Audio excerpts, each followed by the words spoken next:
आज का डूडल सौर ऊर्जा के पहले अग्रदूतों में से एक डॉक्टर मारिया टेलकेस के जीवन और अभिनव कार्यों का जश्न मनाता है। उनका मानना कि सूर्य की शक्ति मानव जीवन को बदल सकती है, और वह सही थी। 1952 में आज ही के दिन doctor Telkes the society of women engineers achievement award पाने वाले पहले व्यक्ति थे।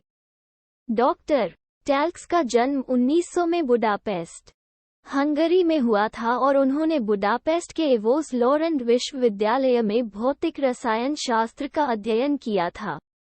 उसने बीए के साथ स्नातक किया। 1920 में और 1924 में पीएचडी प्राप्त की। अगले वर्ष वो संयुक्त राज्य अमेरिका चली गई और एक बायोफिजिसिस्ट के रूप में एक पद स्वीकार किया। 1937 में वो अमेरिकी नागरिक बन गईं। डॉक्टर टेल्क्स ने Massachusetts institute of technology (MIT) में सौर ऊर्जा समिति के सदस्य के रूप में अपना करियर जारी रखा। द्वितीय विश्व युद्ध के दौरान उसे अमेरिकी सरकार द्वारा सौर डिस्टिलर विकसित करने में मदद करने के लिए बुलाया गया था, जो समुद्री जल को ताजे पानी में परिवर्तित कर देता था। इस जीवन रक्षक आविष्कार का उपयोग पैसिफिक थिएटर में तैनात सैनिकों द्वारा किया गया था। युद्ध के बाद डॉक्टर टेल्क्स एक सहयोगी अनुसंधान प्रोफेसर के रूप में MIT में लौट आए।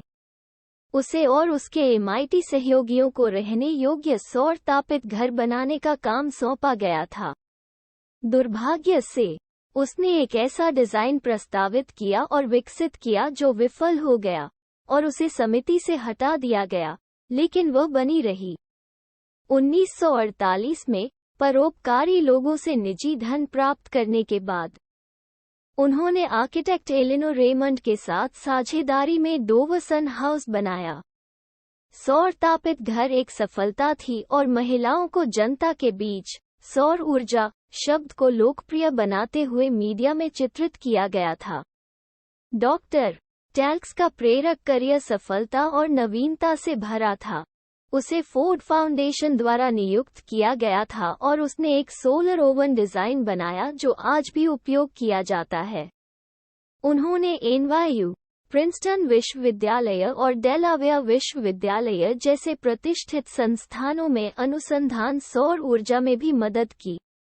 डॉक्टर टेल्क्स ने 20 से अधिक पेटेंट अर्जित किए और कई ऊर्जा कंपनियों के लिए सलाहकार के रूप में काम किया।